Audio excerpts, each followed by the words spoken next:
Salve Regina, Mater misericordiae, vita dulcelo et spes nostra salve. Ad te clamamus, exules filii Heve, ad te suspiramus, gementes et flentes, in hac lacrimarum valle.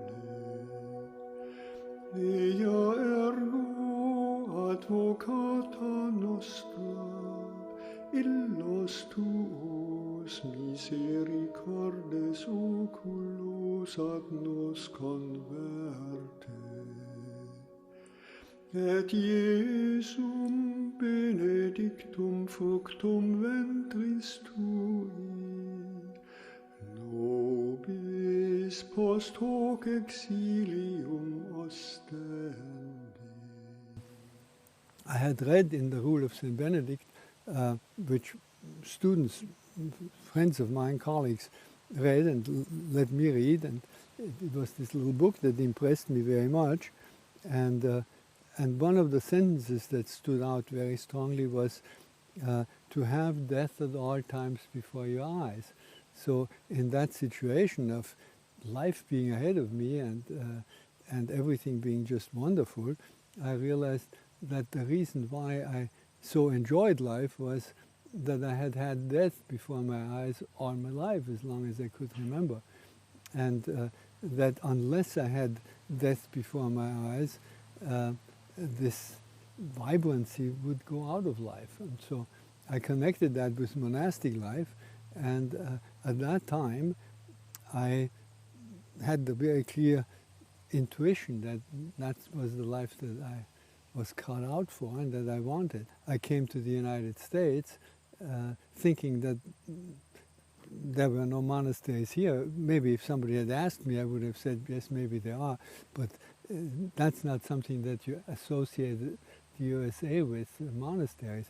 So I came here like everybody else to get rich, and got rich in a very different sense.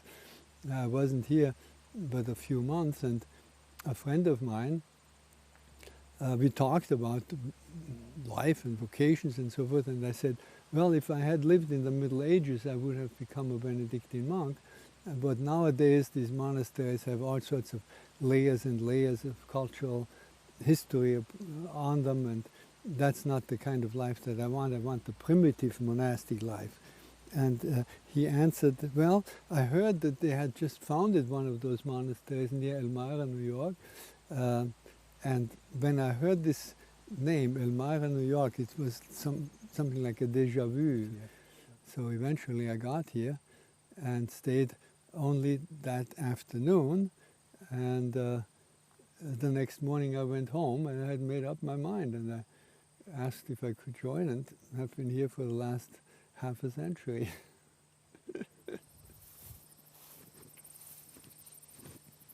We call this barn St. Peter's barn. It just recently got a new roof, but it was quite an old barn when we came here in 1952, and for a long time we used to live in it. And we had to put up tarpaulins to protect our beds from the droppings of the pigeons that shared the barn with us. And towards the later on, towards fall, it got pretty cold. So usually around All Souls Day, we'd move into the little farmhouse over there and double up and triple up. But during the summer, this was a wonderful place to stay.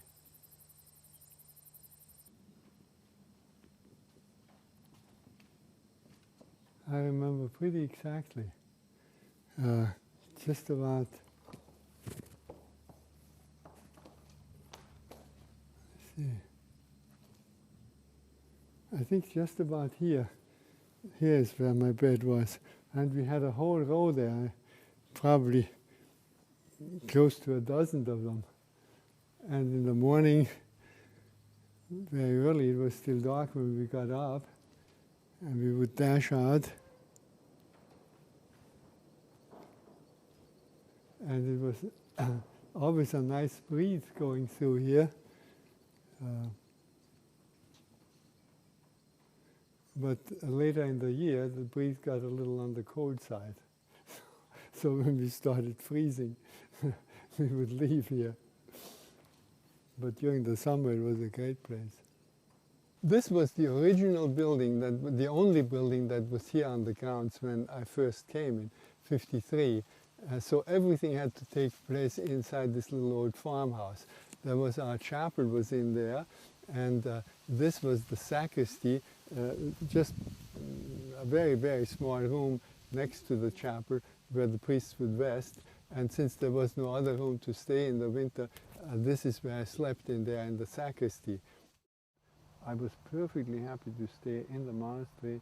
I wasn't concerned in what job I was assigned. I remember for one whole year I was house cleaner, so I was just sweeping the monastery from morning to night whenever the work periods were, and I was perfectly happy.